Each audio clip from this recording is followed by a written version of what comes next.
guys, welcome to Cosplay Stitch and Seam. I'm Pannon. And I'm V-Fire. And I'm David. Yay, good job. I got it that time. I almost forgot who I was for a second. We need you. We need you, Mercedes. As always, if you guys want to reach out to us, you can hit us up at cosplaystitchandseam@gmail.com or you can go to cosplaystitchandseam.com and fill out the Google form there, or you can go to our Facebook page, join our Facebook page and our group, tell us your story there. Or you could also join us on our Work in Progress Wednesdays. And I love watching everyone's progress.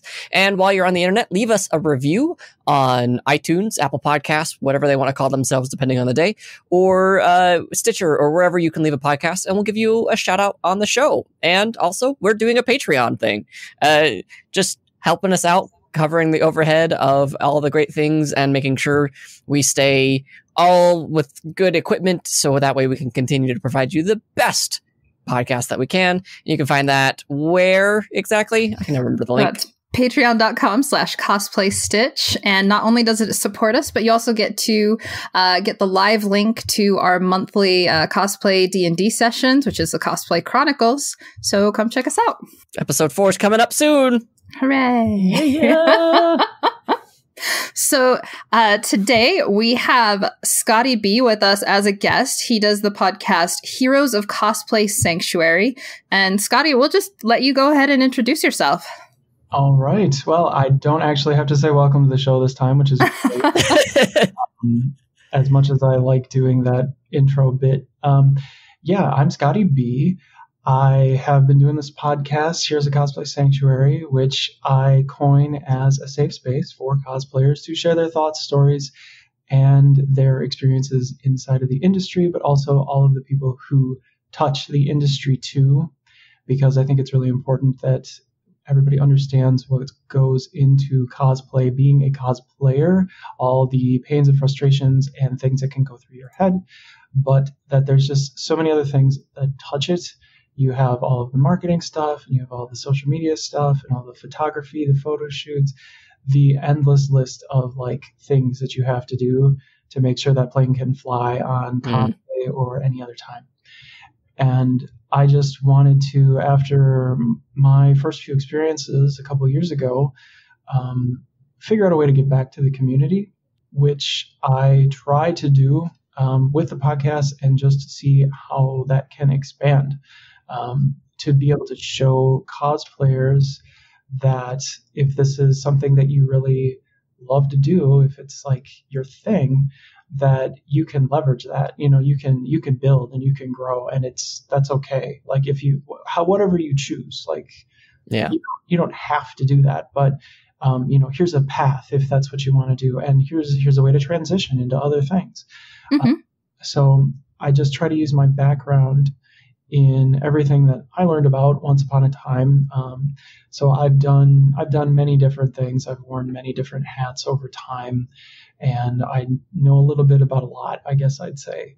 I've done everything crazy from running somebody else's martial arts studio, to getting into marketing, to building a YouTube channel for a Korean fitness model, to 125,000 subscribers. So I've just had my hands in things, and it all just sort of happened to magically turn into cosplay podcast.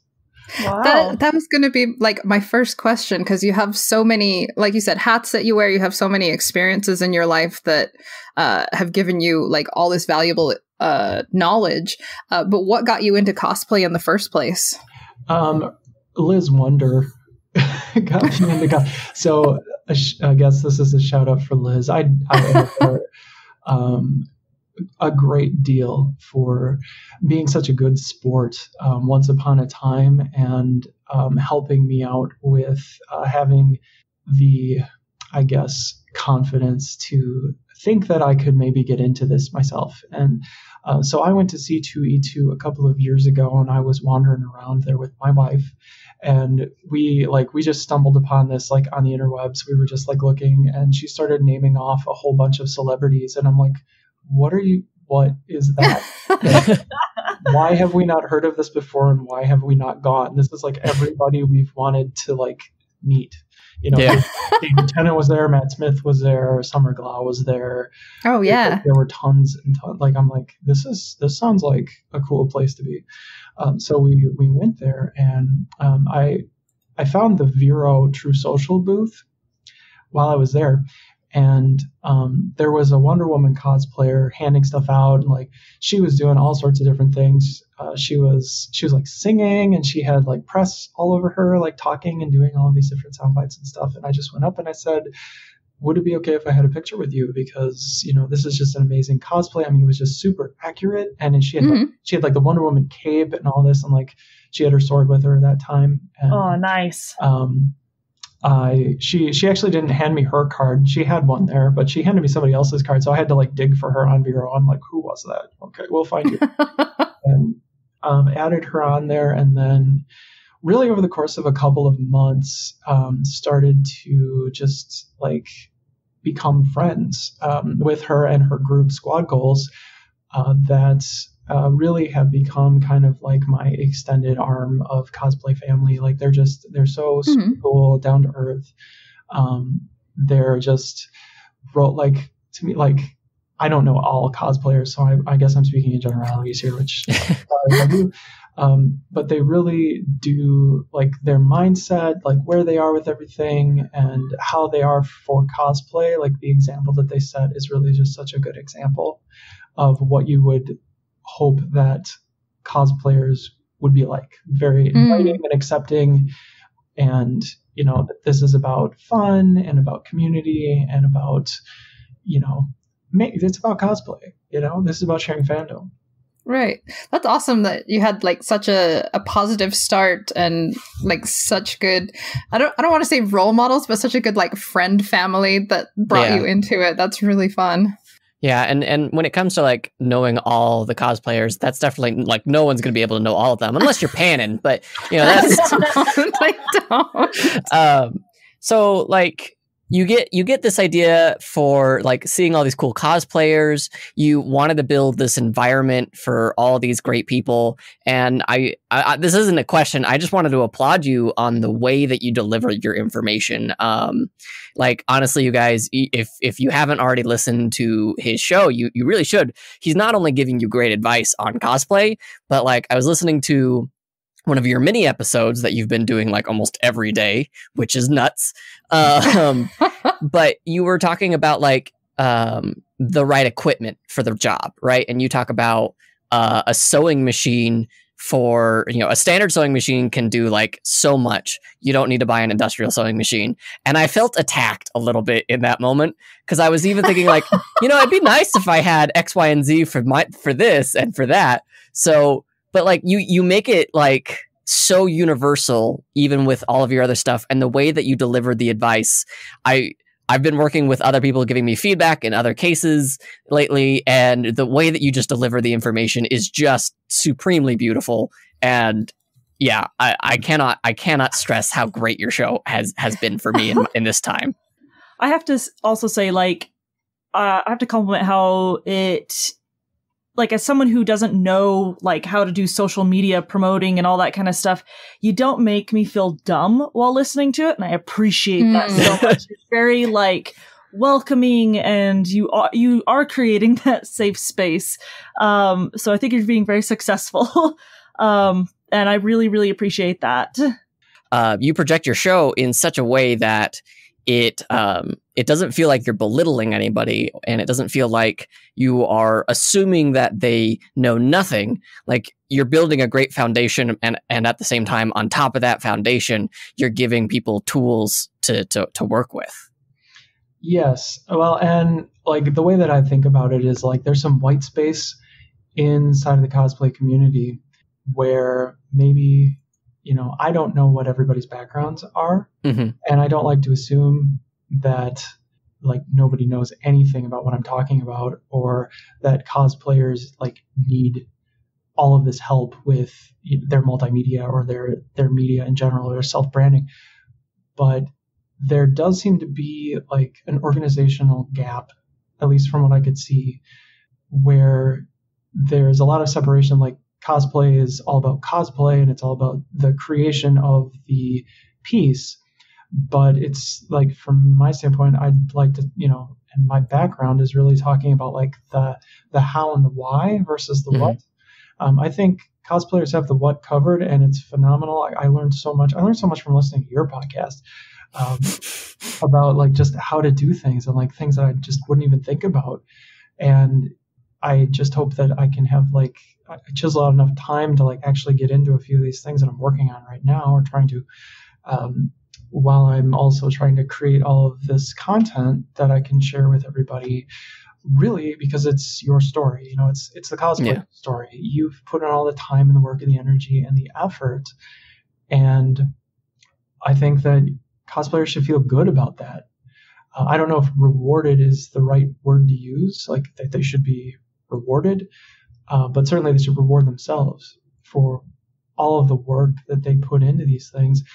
And I think that it really just being able to have it be more about like what you do, like what other people do, means a lot more. I guess one thing that I've mentioned on the show is kind of like a 51-49. What I put in is 51% me and 49% for everyone else. If it goes too much the other way, then I'm kind of just destroying myself, trying to crank out all this stuff, and I'm just burning out. And that I can also see happens a lot in the industry, if I can call it that. The community, like there's a lot of burnout, and there's a lot of absolutely the candles at both ends.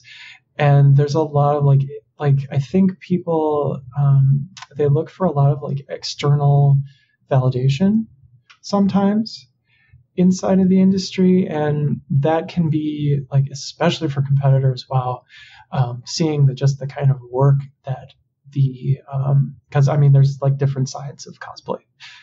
There's the maybe the non-competitive side, and then there's the competitive side where, there's really like the attention to detail, and like what you're doing with that particular piece is like an extension of yourself. And when the judges don't get that, or when they go in a different direction, that you can really, and even in some people, when you see them up there and they don't get the kind of reaction that they were looking for, like you just see them sink and you're like, whoa. So I would definitely not want to at all inspire anything but just that sort of positive vibe, and feeling that, you're the ones in the trenches doing this, you're putting in all this effort. So if I can be a voice in this conversation that can help or add value or help you figure stuff out that you're getting frustrated with, like that's kind of like my whole point of why I exist inside of the cosplay world. Definitely want to make sure that it is about shining a light on just those good aspects of cosplay versus all of the weird stuff that can go on. Like everyone has a horror story, right? So like, with all that, like you've got this great direction, you've got this great motive, you're trying to inspire others and give them kind of like you were saying, a value to, when they're on stage and they don't get the reaction they were hoping for. How do you how are you deciding your topics to speak to these things? Like, are you basing it off of all your just fan interaction, or things that you maybe were stumbling on when you first started doing more of a social media managing kind of mindset? How did you come up with the episode topics? It's really a blend of the people that I've learned from, my mentors, who some of them are attached to the industry and some of them are not. Tom Bilyeu is a big influence on me, and he's the creator of IT Comics. So I generally I see how he's done things, and I've studied him and like his methods for business, which he then uses inside of his comics. Like he brings a lot of himself into what he does. He's always wanted to make comics. But then there are other people like Sonny Lenarduzzi and Roberto Blake that people inside of the community may or may not have ever heard of. They may have even worked with someone like Roberto Blake. He's a photographer. He goes to Dragon Con like every year, but he does not you would never know. Like, he wouldn't just sit there and tell you all of these things, that he's this big YouTube guy. And he gives a lot of advice about how to brand and grow a YouTube channel and do all of the behind the scenes stuff. Mm-hmm. So those people have influenced me for, I don't know, like a decade or so. And I've watched them grow over time and do their thing. And like, I've changed a lot over the last 5 or 10 years. I mean, everybody changes, but like there's really been a lot of like shifts in my own, like how I just like view things and do things. And one thing that came up recently that one of my online mentors talked about was the difference between being busy and being productive, which I thought was interesting to mention, because I think it's something that cosplayers struggle with. Is there's a lot of busy, and I think that some folks want to fill space, or they want to make it seem like there's just so many things going on, which can really, like, in the long run, for whatever you're doing, be very hard on you. And productivity is not always the same thing as busy. Yeah, like that's a big thing. Like, that's something that my therapist constantly would tell me, would be like, no, you're bored.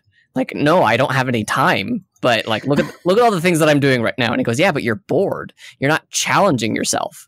So like, I can see what you're saying with like the productivity versus being busy. If you're just making chainmail for the sake of making chainmail, like, that's a monotonous task and it's not necessarily challenging. And if you're just doing that to do it because, like, I can see it being a busy thing and not productive.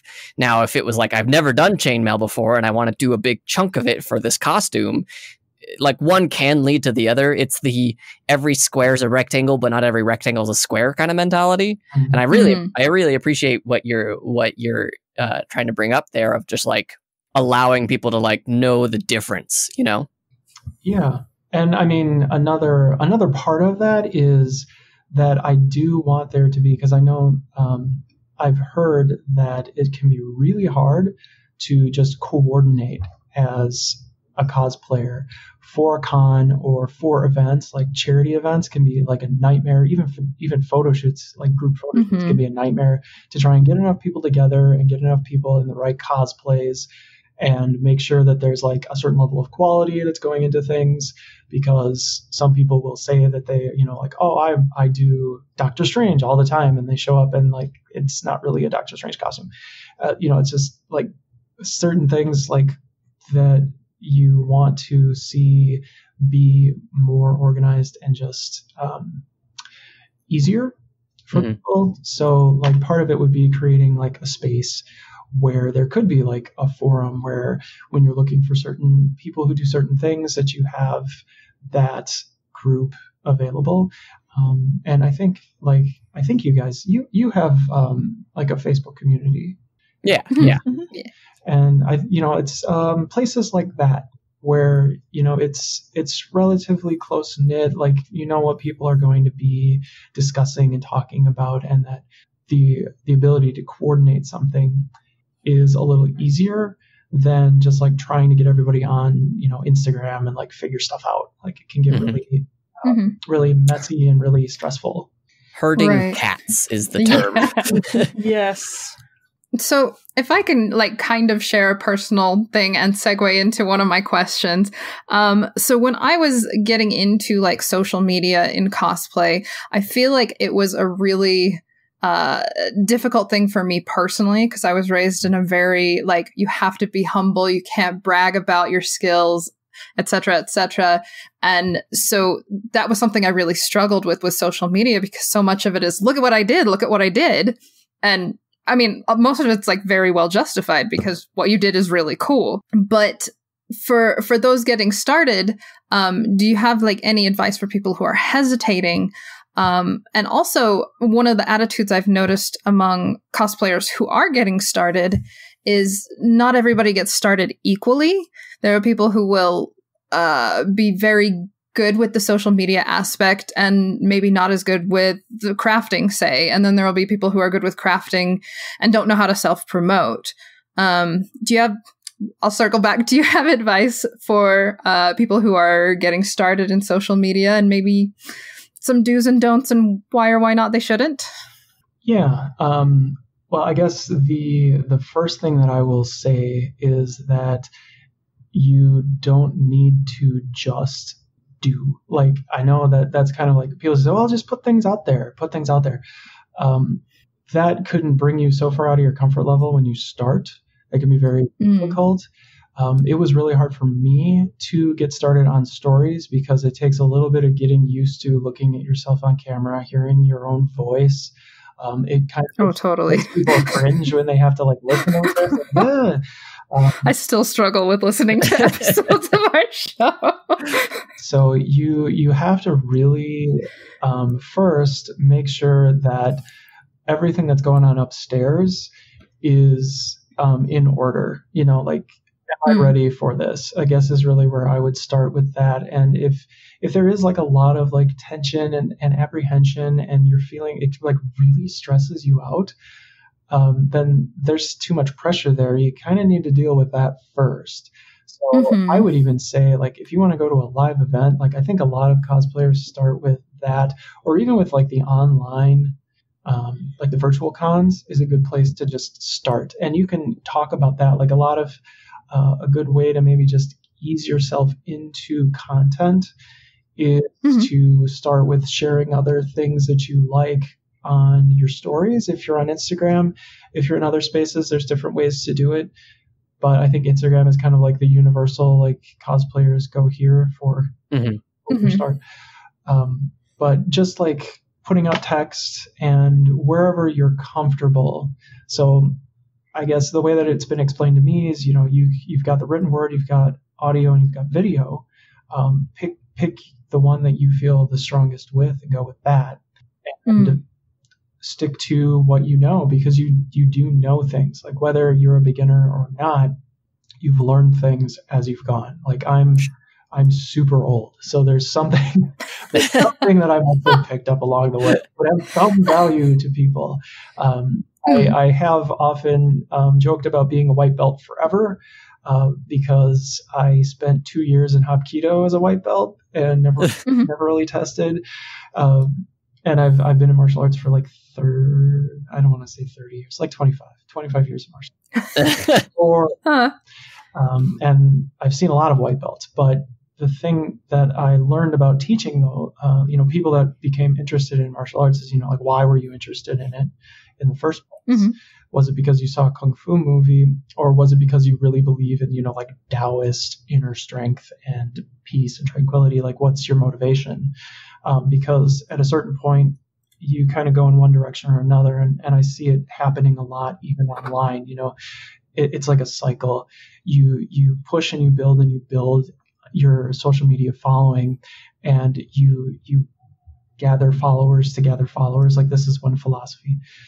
You want it to kind of snowball, and then it just becomes kind of this quest for more people to be following you, until you get to a point where you have a lot of people following you, but you can't possibly interact with any of them. So you're kind of back to where you were before you had anybody following you. Right. No, that's a really good point. So I guess it's about the journey. Like, if you want to go on that journey, if you want to say, okay, let's be in social media because we want to be social and we want to share things with people.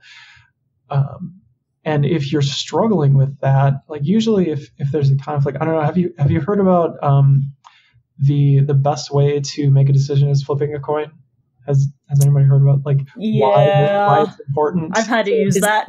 Isn't it like you flip a coin and then whatever it lands on, and your personal feelings are like, okay, well, I really wanted tails because I wanted cake for dinner and not something healthy. And that's like reveals your true want. What your want is. So that's kind of where I would start. I know it's not it's kind of a not very cut and dry place to start. Like, I would say, okay, and you create this and you post this, and this is I would say wherever your strengths are and whatever you're leaning towards the most. I mean, decisions are made in an instant. We think on things, sure, But really, when you can make a decision, you can change in a moment, and you can go down a different path. I mean, I guess I use my own example. I mean, I've gone down a lot of different paths. All of those experiences have led me to this. I'm not sure how long I will do it, but I would hope to do it long enough to say that one person made positive changes in their life, or they were able to discover something about themselves, or do something or share something with other people that led to other people being inspired or learning about themselves or being able to contribute in a way that they hadn't before. So it's, I guess that's too deep. People like, I really just want to watch the Avengers movie. Like, I think it's a big part. Like, fandom is super, just a great space. I love to go down and just talk about stuff like that too. I generally don't on the show because I'm usually kind of in like teacher mode. I don't know if that's Oh yeah. It's like you got to put your business mic on, and it's not like I want to just talk about fun stuff. That's a different show some days. I get you. I get you there. So I am a type of person that gets really frustrated because I will, and I'll be 100% honest, when I look at my show stats versus like this show stats, sometimes when it looks like my comic book podcast or my D&D podcast, I get frustrated by like the number of downloads or listens that I get on one thing or another. And like, what advice would you give to somebody who like needs to like constantly check their followers or their likes or their comments below? Like, what would you tell that person? So, i.e. me. I was going to say me too, because like my freaking Instagram, I don't know how to make it more. Also, I do know that I haven't posted on there for forever. So, besides the obvious advice of let's post more, Mercedes, what would you tell to the people who are like constantly watching and like eagle-eyed on their likes and their follower count and all that stuff? I would say that they should probably, and this is something that Marie Forleo says, if you know who she is, also just a really smart lady, check yourself before you wreck yourself. People who are just constantly looking at the metrics and like trying to game Instagram. Instagram's algorithm is so silly at this point. And yeah, I this is just Facebook. Like as soon as Facebook bought Instagram, okay, this is it. It's going to be everything platform, and it's going to get like goofy and cartoony, and we're not going to know what's going on most of the time. And actually, it can, and it's a funny platform. If you don't post for a while and then you post, sometimes it will send enough notifications out to people, and you'll get a lot more views and likes and things on that post for not posting for a while than you will if you're super consistent. Wow. Another thing that I notice is a lot of cosplayers like to use the same hashtags over and over and over again. And the problem with Instagram is that when you use one hashtag on, I forget how many posts it is in a row, used to be 5, they flag you as a business account. And if you're set up as an individual account, they will drop everything you do down to like the bottom 1 or 2% of engagement. So you will be seen by no one except yourself, and you will get really frustrated. And I've seen also the bot followers and the people who buy followers. I don't know. That's another. I guess that's a story for another time. Like the whole concept of paid media. It's like, well, that's kind of how marketing works. Yeah. When you when you literally buy followers, it can really hurt your Instagram following because those users don't engage on anything on the platform. And it's not just about engagement. It's about engagement that the platform needs. So if you go to a different platform like TikTok, for example, you can get a bazillion organic followers pretty easily because the platform was growing and it was trying to reach more people with more posts so that it could bring more people in. Whereas Instagram has really reached a saturation point, and they don't need to give the organic accounts as much reach as they were getting because they have all the business traffic now, and they're getting money for all of that. So it is, that's we're borrowing their platform, so that's what we can expect. It's also why I tell everybody, like, get your website going, and your podcast, or your things that are more easy for you to control. Yes. Versus the platforms where you're posting and posting and you're frustrated because you're not getting more and more engagement on every single post. On that note, with like the other things that you can control, like a website and whatnot, like what are is like a list of those things? Digitally, I would say website is number one, and then your own content. So whatever kind of like video content or audio content or writing that you do, and where you put that. So if you have the ability to like host your own stuff, that's always great. Just with the understanding that when you use social media, it's not that it's their content, but it's their platform. So things like Twitch and YouTube, they can become monetized for cosplayers who want to get into that. But know that the platform can disappear, and all of those videos, everything that you have, or you can get deleted. Like that happens to people on YouTube quite a lot. Like they just zap your channel, and that's years of work, it's gone. But if you have it on your own website, generally video hosting is a little trickier to figure out. So go with YouTube, because it's like free, and the video hosting is second to none, and it's like the biggest, Google being the biggest search engine ever, which YouTube uses. So that's a really good place to complement the things that you do. But as far as like the funnel, just the understanding that it's always your idea to get people off of that platform and to whatever it is that you create yourself, whether that is the cosplay, like you have like an Etsy page or something like that. But I always, I guess the list is relatively short for things that you can have, besides like your own store or something like that, like something crazy expensive that you'd have to maintain, and you've got inventory and all these other things to think about. But yeah, like being able to control your own space would be like a website or a podcast, something that's pretty tangible, that you can distribute. And like, it's like a content machine, which is one of the reasons why I picked podcasting, because you can do a lot of things with one piece of content, whereas Instagram, that's a little harder to do. Like you've got, like a set of photos, and you kind of burn that out, and Instagram does burn things out pretty quickly. Yeah. Cosplayers are always feeding the beast and coming up with all of these like crazy amazing edits. I see so many, just whether they're doing them themselves or whether they're having it outsourced or set to a graphic designer. They're so good. Mine are so bad.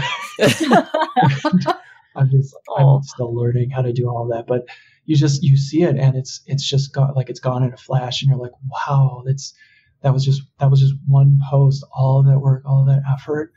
And you're thinking like, okay, if this was on a website, it would just be right there like the whole time. Yeah. Okay.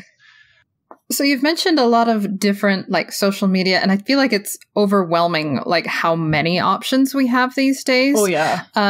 And one of the things I really liked you had an episode on was finding your audience. Why do you feel like it's important to find that audience? You need to know who you're talking to. If you have a pretty strong idea about why, and that doesn't have to be super complicated. My why for cosplay can be as easy as, well, I really just want to express my fandom for Dr. Fate because he's awesome. He's like the most powerful DC character in DC.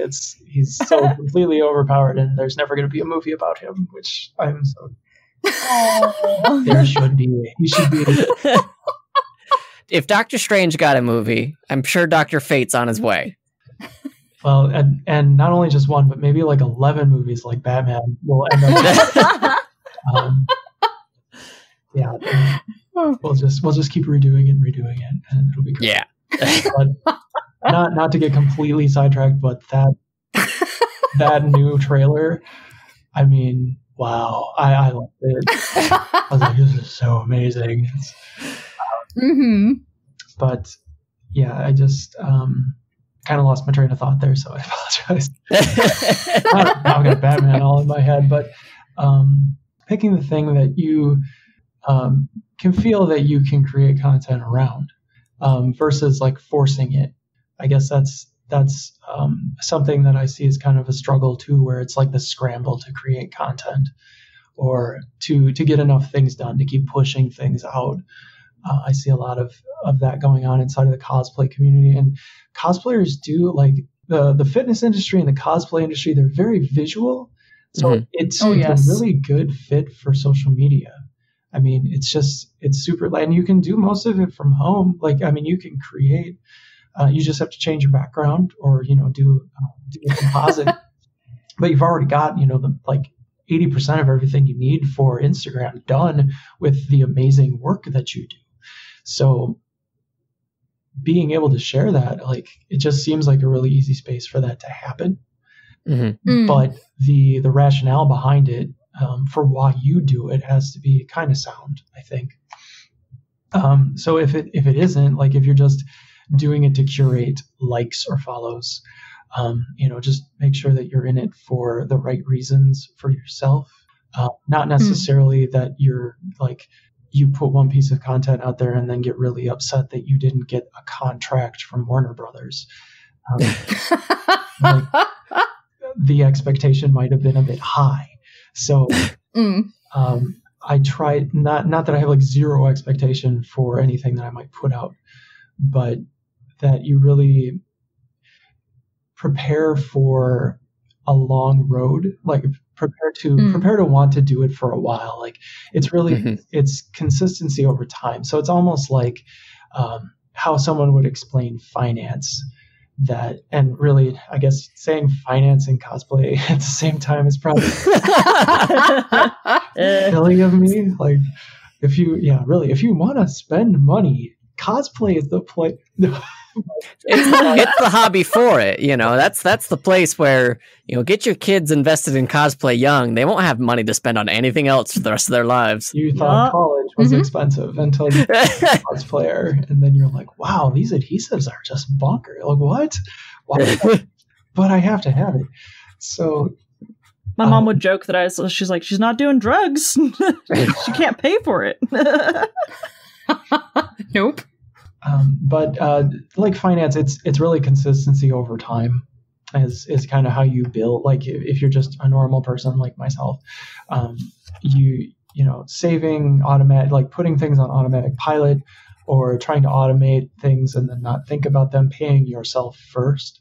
Like, those metaphors translate very well to cosplay. So, and to social media, to looking at it through the lens of, I'm in it for the long haul, and I'm in it to contribute to the space, not necessarily for the space to contribute to me, which can be an inner struggle. Again, it's different for everybody. Yeah, I can't remember where I read it, but it had something to do with like curating your audience is really important, where like you may have like 100,000 followers, but if only like a dozen or so are engaging, you may not have the right audience, and so that's very helpful. It is. And I mean, but looking for that like avatar that you're going after, that person that you want to pay attention to your content or gain value from it, you have to get a little bit specific. So cosplay's a niche, but what type of cosplayers inside of the niche are you looking to attract? Like, is there an age group, or is there a specific group of the type of cosplayers? Like, are you looking to attract more people who are makers, or are you looking to attract people who are more interested in the design aspects of it, where they buy more of the cosplay, but then they want to like alter it with digital effects. So there's like little camps inside of cosplay. So okay. For me, it's really the people who are interested in really that long game of, I want to create the content, but I have a really strong reason for doing that. And I want everything to work together. So I want like media and website and offers and like, what am I going to do with that besides make prints? What's the underlying stuff that I can bring up and pivot on as I'm going through all of the cosplay. And also like making sure that it's like those people who engage, like, again, you can have a bazillion followers, but the ones who engage, they're your real audience there.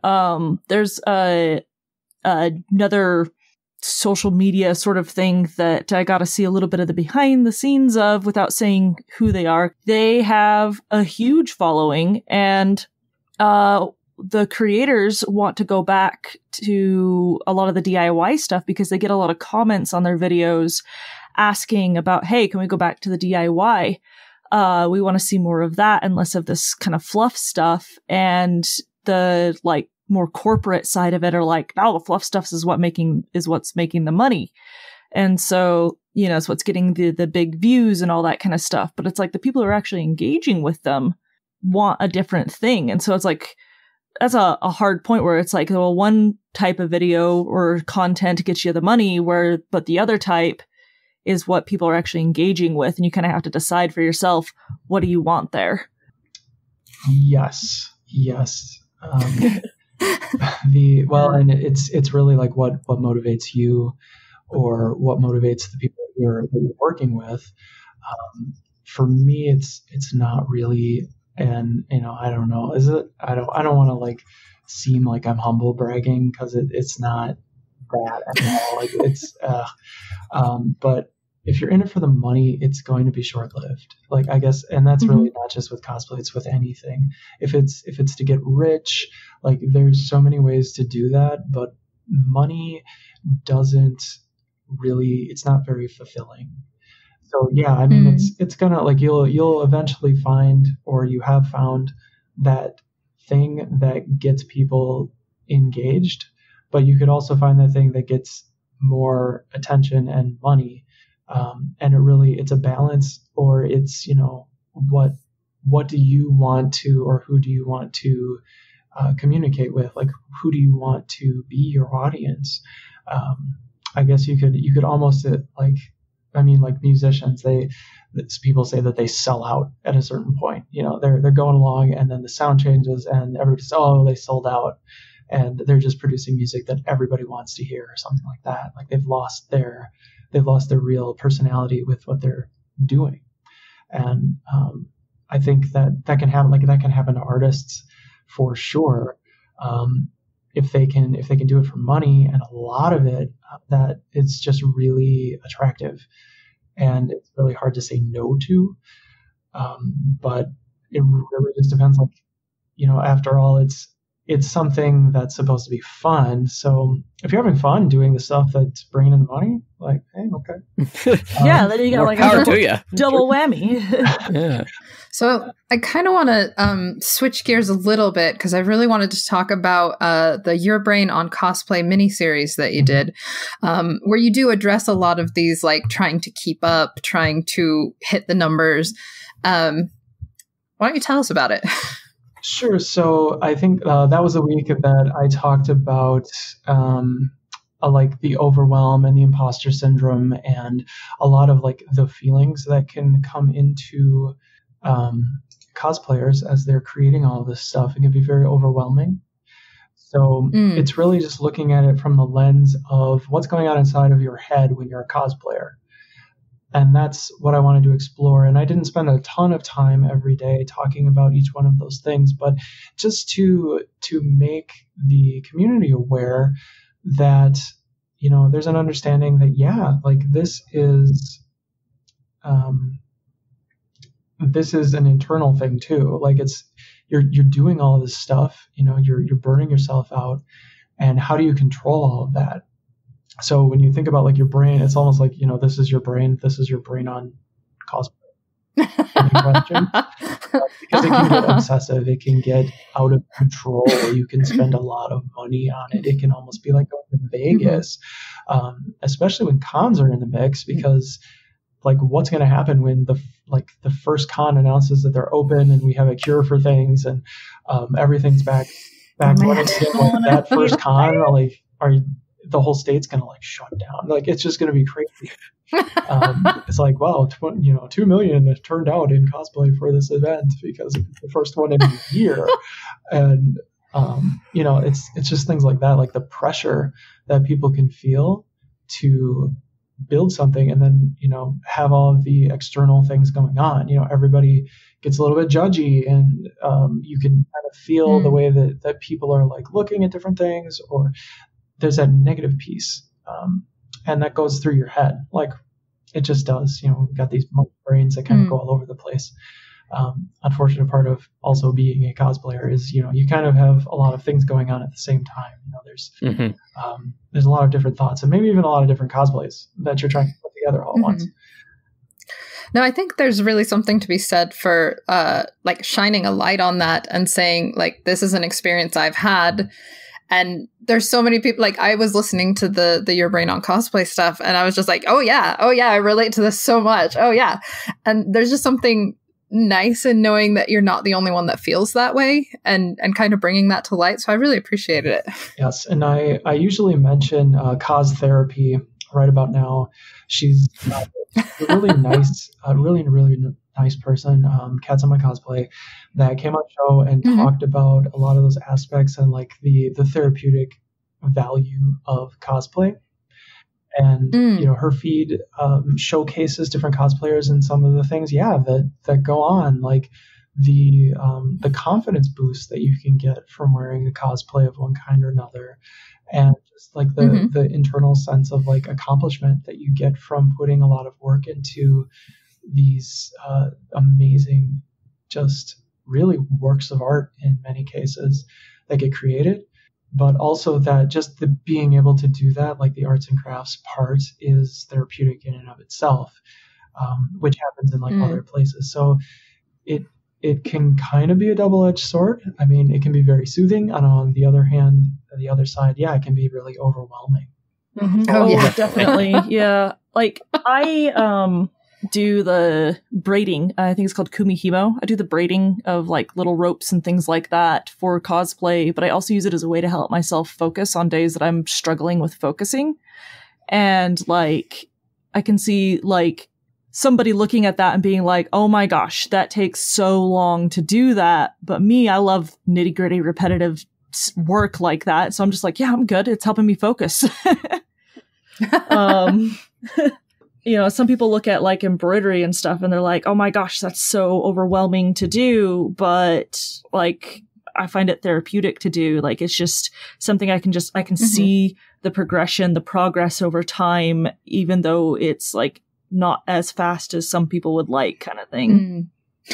I feel like it's definitely all things in moderation sort of a thing, because I love sewing. I love working on nitty gritty details, but when it gets into the con crunch mode and like that's all that I get to do, it becomes work. Yep. And that's where I struggle. You need to avoid the crunch. Yeah. Cool. Well, thank you so much for being on our show, Scotty B. Will you one more time go over like where people can find you online and just tell us all your show stuff and where we can find your Instagram and podcast. You're starting up a new season, aren't you? Yep. Season 2 will start September 3rd, and it's called Rebirth. And it's called Rebirth for a lot of different reasons. Some of it is to pay tribute to some of my inspirations for the show, which come from Heroes in Crisis, the series, where you get a good flavor of the struggles that all of the superheroes go through and the place that they end up going to talk about all of that, where they are completely closed off and safe. It stays contained in that area.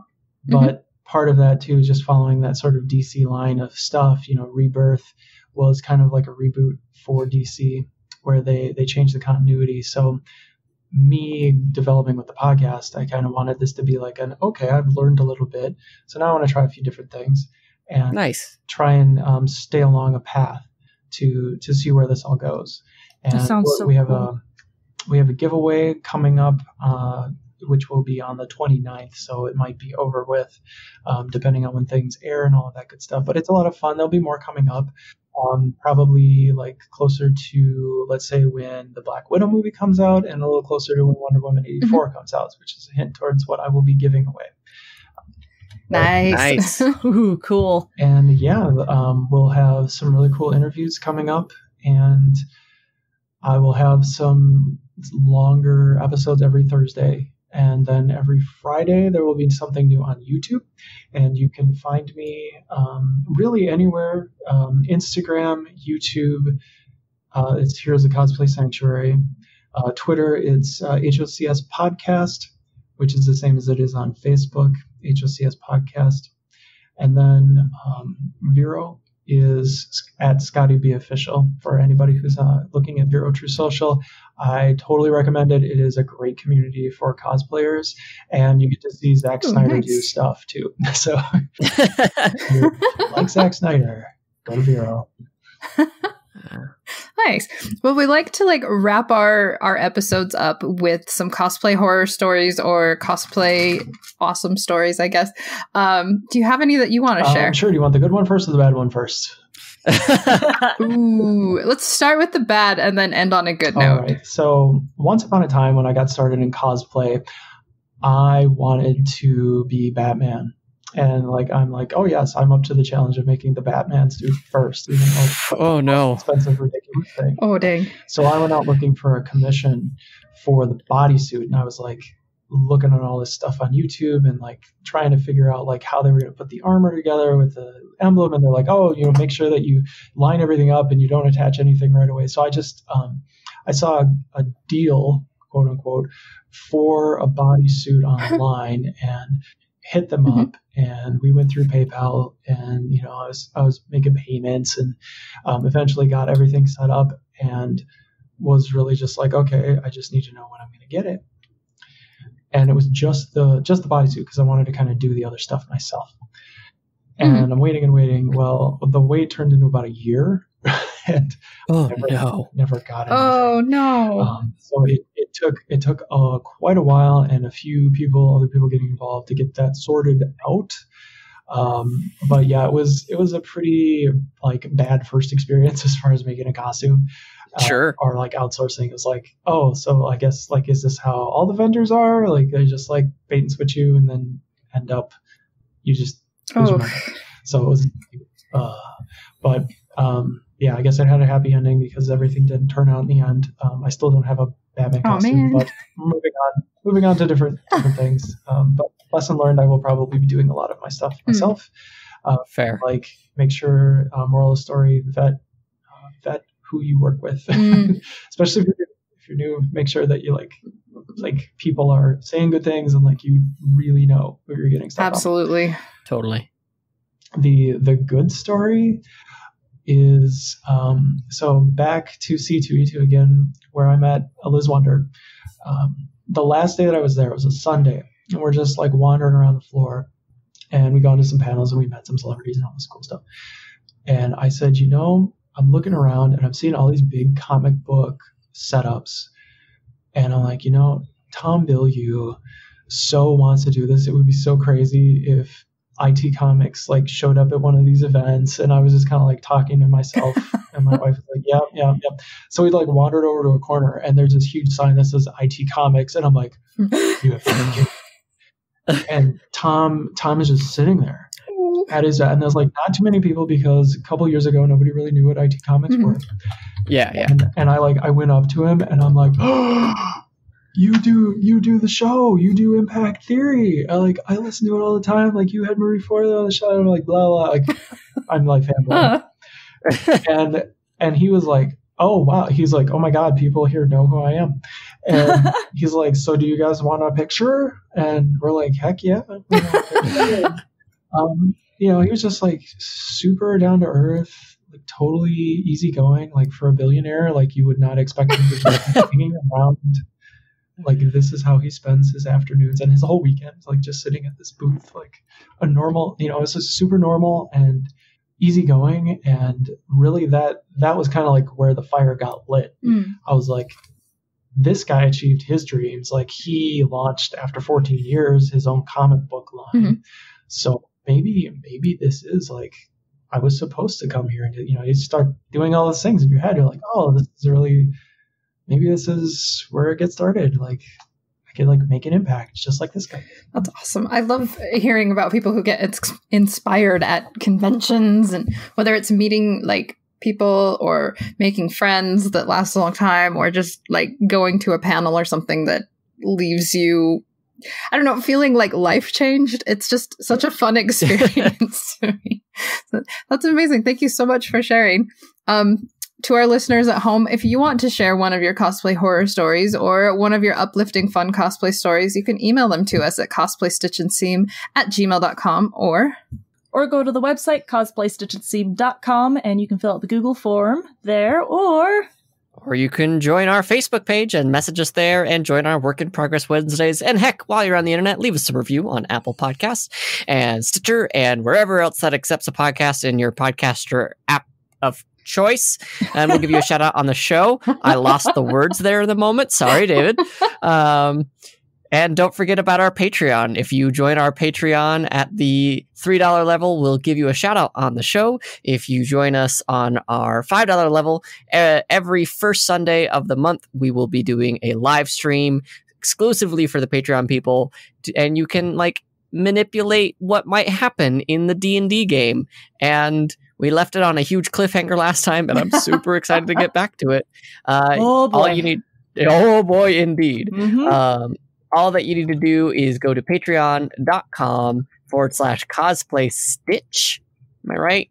Yeah. Is that right? That's the one. One of these days I'll remember it without having to think about it.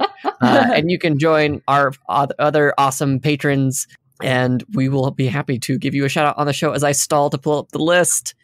You can join Sudi, Stacy Pitt, Shock H, and Silver Deeds.